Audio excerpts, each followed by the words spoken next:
Hey everybody, welcome back to another movie review. Hope you guys been enjoying the content channel as of late.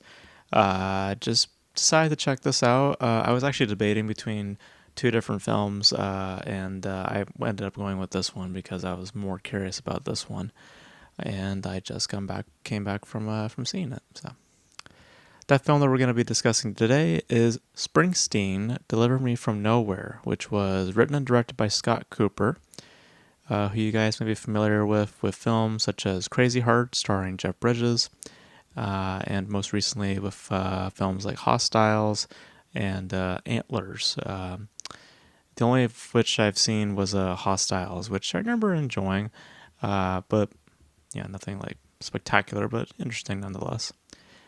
But this is, as the title suggests, a biopic revolving around Bruce Springsteen. Jeremy Allen White, you guys may be familiar with the show Shameless. He is starring as Bruce Springsteen. Along beside him, Jeremy Strong, Paul Walter Hauser, Stephen Graham, and Odessa Young. And this tells the story of, also preface, also based off a book titled the same name, "Deliver Me from Nowhere," which came out in 2023. So actually a very recent book. And this tells a very specific point in Springsteen's life. This is in the 1981 specifically, and he is coming off of a tour, and he rents himself a house, and he is pretty much to himself throughout the film. And as the film explores, and very apparently so, Springsteen is in a very reflective moment, and he is taking on a lot of, remembrance and memories, specifically moments with his father. And within that, he starts to create music, and it's goes against a lot of just how music is crafted and made. And ultimately he is birthing that of specific kinds of music, which would become the album entitled Nebraska. And through that we see his relation to that art, and ultimately where that art is coming from.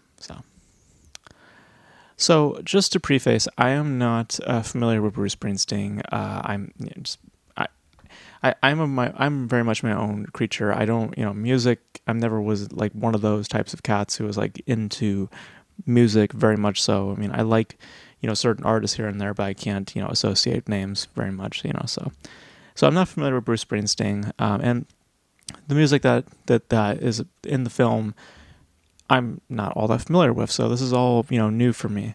So I can't say exactly if the film is a strong showcase of the title character, or if it is a little bit of a deviation, if the book itself is deviating from real events. But what is apparent is the subject, which is very much so about one's dealings of their own trauma, facing their own demons, finding their ways towards forgiveness, the reconciliations, depression, very much so. It takes on those ideas very apparently so. And, the phrase that I'm using very much so is apparent. And I think that in that description, you do find issues, absolutely.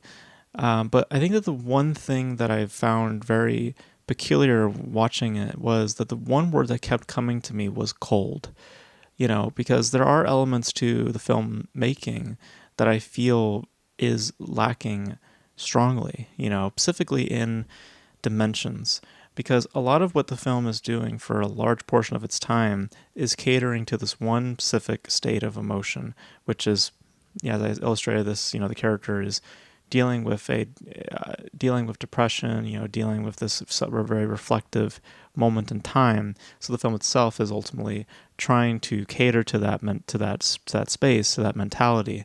And even although it does have some expression within that, it is also incredibly limiting in terms of the scope of what you can get at with this character and with this performance, which I must say is, good. There are good performances there. Jeremy Allen White puts in a good performance. Again, I can't say if it is accurate to Bruce Springsteen in real life, but performance-wise, he does put in a capable performance, as well as the other players involved in this, Jeremy Strong also.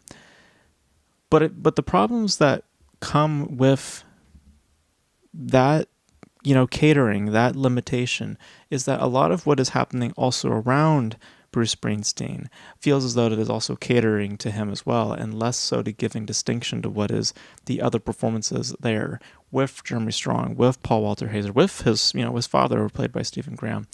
It all feels as though it is catering to him, and less so with giving these other characters a chance to blossom and to kind of diversify the overall state of being that the film has, and to give that a little bit more substance as a result, because being in the state that it is in does give some commentary, or does give some kind of some commentary and some something to discuss, but it is very limiting in that scope. And when you have those limitations, you are left to something that is very apparent, and in my view, very thin, and it doesn't have a lot to really say about its subject outside of the apparent idea of him dealing with things and having to find ways to challenge, or how he uses the art and to as a vessel, for us as a therapy, tool, and then finding his way to ultimately challenging and meeting that trauma head on. It's done in ways that are not, there's surrounding elements that provide that subtlety and so provide that that layering that could make it from something more meaningful. The performances, the aesthetic, the tone, which does provide this weight of tenderness that is in some ways felt, but it all goes back to the film, the problem with the craftsmanship, which is this catering to this one specific emotion, and in that and oddly enough being titled, it just feels as though that we are being delivered to nowhere, quite frankly, and it doesn't feel as though we are getting to a place of true meaning and true spirit, as much as a recycling, as much as an exercise of one specific emotion.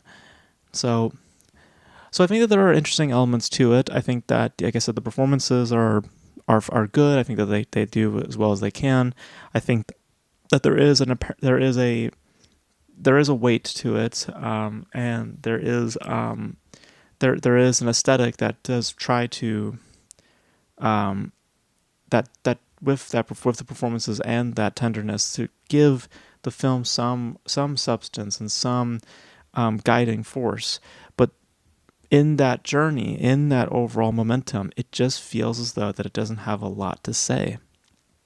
And I wish that it wasn't the case, but it just feels very limiting in its scope and very limiting in terms of my overall attachments to what I am viewing. So yeah, so those are my thoughts on Springsteen, Deliver Me From Nowhere. I think it's very okay. I think that the performances are what kind of gives it a little bit more life and a little bit more of an interest. But otherwise, I just feel, as I said, I just felt cold watching it. I didn't feel enthralled or heavily invested in terms of an emotional state. I just felt kind of just in a I wouldn't say bored, but I just felt, like I said, I didn't feel a lot. Like I said, with the apparent word of cold, I just didn't really feel a whole lot. I viewed a lot of good stuff, but I didn't really feel a whole lot in that overall experience. So, but those are my thoughts on Springsteen, Deliver Me From Nowhere. You guys let me know your thoughts if you guys have seen it. Judging on the box office, a lot of you did not check it out. But if you guys did check it out, let me know your thoughts in the comment section below. Your guys' thoughts on Scott Cooper as a filmmaker.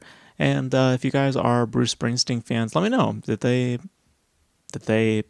get it right, or is the book kind of deviating from real events, or are they taking liberties? Let me know. And also, just quick question: is Jeremy Allen right? Is he actually singing? Because I feel like he was. Let me know, because I don't know if they were, lip singing, or if there was actually real singing. I'm not entirely sure. Let me know if you guys know that. Let me know all your thoughts in the comment section below. And that's gonna be it for this video, guys. Thank you guys for tuning in. And until then, I'll catch you guys in the next video. Bye.